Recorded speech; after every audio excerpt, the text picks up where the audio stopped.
The reason we use the grout pans is because we want to fill in the micro pits. The micro pits are very, very small. So like right here at the tip of the scratch test, you can actually hear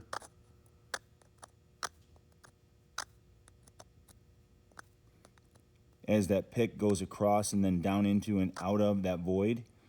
That's a pinhole. That's exactly what we want to fill with the grout pans, with the marble flour and the epoxy resin. People have asked about using concrete dust to do the filling or to be used to do the filling.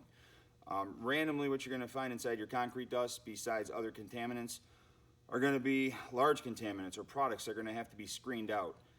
In a pinch, the concrete dust can work, but it's an unknown material. As I feel it in my hands here, I feel grit, I feel some chunks. It's just random construction debris that's been sucked into the vacuum. The idea is that without having a lot of control over the quality of the product, we're going to end up with chunks and hunks in it that if we don't screen it out, we're going to end up with this problem. And you'll see later that this is going to be an inconvenience. So using the concrete dust from the job site, it is convenient, but it is risky. And it does work, it's a nice trick. I don't recommend it.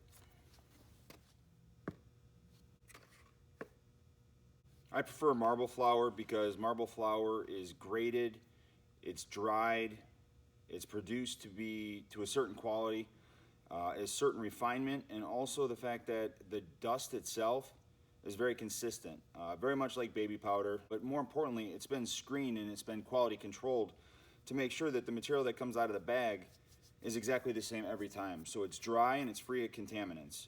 50 pounds, it'll go about 1,000 square feet, and a 50-pound bag doesn't cost but 10 bucks a bag.